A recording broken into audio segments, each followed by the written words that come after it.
Bonjour à tous, donc comme elle vient de le dire, je m'appelle Gabrielle Scalabrino, je suis en 3e année de thèse de chimie et je travaille sur la modification d'huile végétale pour des applications en matériaux polymères. Peut-être que ça ne vous parle pas trop, donc je vais vous expliquer un peu tout ça. Alors, en effet, polymère, ça vient du grec poly, plusieurs, et mère, partie. C'est un peu comme ce qu'on faisait quand on était petit. Vous avez tous fait ça, on plie des morceaux de papier, on dessine un motif. Donc le motif, c'est notre monomère. Et hop, ça, c'est notre chaîne de polymères. Donc il y en existe plein. Il y en a des polymères naturels, des polymères synthétiques. Donc là, je vous les ai tous marqués. La cellulose, le caoutchouc, la chitine dans les carapaces de crabe. Donc tout ça, c'est naturel. Après, dans ceux qu'on fabrique, par exemple, les bouteilles en plastique, ça va être du polyéthylène, du polystyrène, du PVC, la chaise du propylène et le sac au polyéthylène. Donc nous, on ne s'est pas intéressé à tous les polymères, simplement au PVC. Le PVC, il est intéressant parce qu'il existe sous plusieurs formes. Il va être par exemple sous forme rigide, pour faire des canalisations par exemple, ou alors sous forme souple. Donc ça va être des tuyaux, des câbles, ici ça va être du revêtement de sol, et là par exemple ça va être de l'induction d'affiches. Et moi je vais travailler uniquement avec le PVC souple. Donc pour avoir un PVC souple, on va devoir ajouter un plastifiant. Donc un plastifiant c'est ça, ça ressemble à une huile, vous voyez. Et dedans on va mettre du polymère, donc le polymère il va être sous forme de petits grains comme ça, vous voyez. On va mettre ça en suspension. On va faire chauffer et ça permettra de dissoudre les grains de polymère, de casser un peu les interactions qu'il y a entre les chaînes et avoir un matériau qui sera homogène. Donc quand on le chauffe, à la fin, on va obtenir du PVC qui sera comme ça, donc bien homogène mais souple. On peut le plier alors que les canalisations, on ne pourra pas. Actuellement, les plastifiants qui sont utilisés, c'est principalement des phtalates. Je ne sais pas si vous en avez entendu parler ou pas. En général, c'est pas forcément bien, c'est fabriqué à base de pétrole et il y en a certains qui ne sont pas très bons pour la santé. Donc nous, on va les remplacer avec des huiles végétales modifiées. Mais bon, on veut faire ça proprement. Hein. Donc pour ça, on va respecter certains principes, les principes de la chimie verte. Il y a deux Américains qui s'appellent Anastas et Warner qui ont proposé en 1998 12 principes de la chimie verte. Je ne vais pas vous parler de tous, juste certains. Par exemple, il faut faire des produits chimiques plus sécuritaires. Donc ça, c'est très important. Il y a beaucoup de normes, particulièrement en Europe. On a une norme qui s'appelle REACH, qui autorise ou interdit des produits chimiques. Donc par exemple, dans notre cas, on a pas mal de phtalates qui sont interdits pour des applications sensibles, les jouets par exemple, ou le médical. Ensuite, un deuxième principe, ce sera l'utilisation de la catalyse. Je ne sais pas si vous en avez peut-être entendu parler aussi.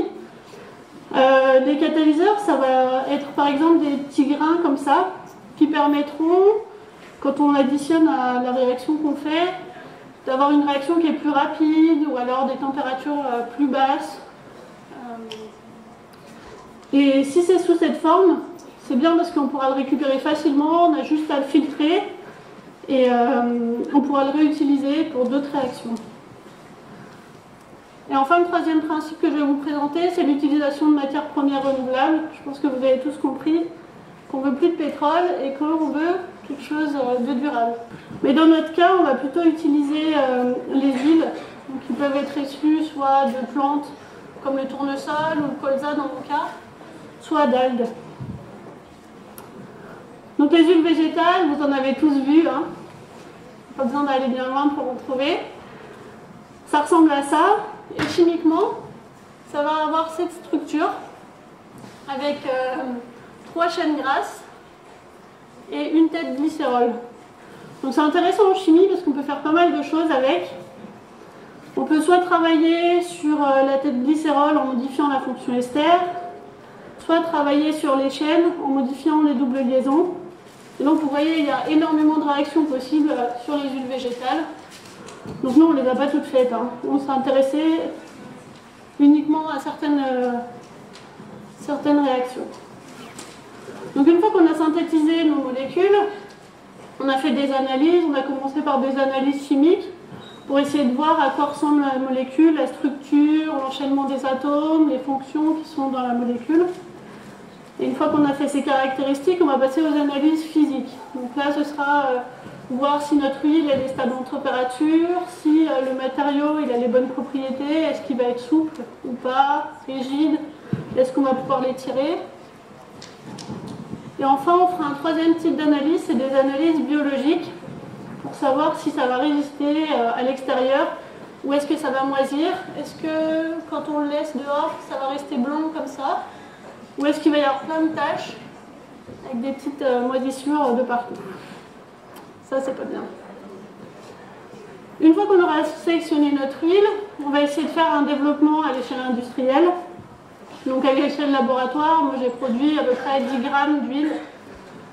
C'est bien pour commencer, ça ne suffit pas toujours. Donc on fait des analyses, on sélectionne la molécule intéressante.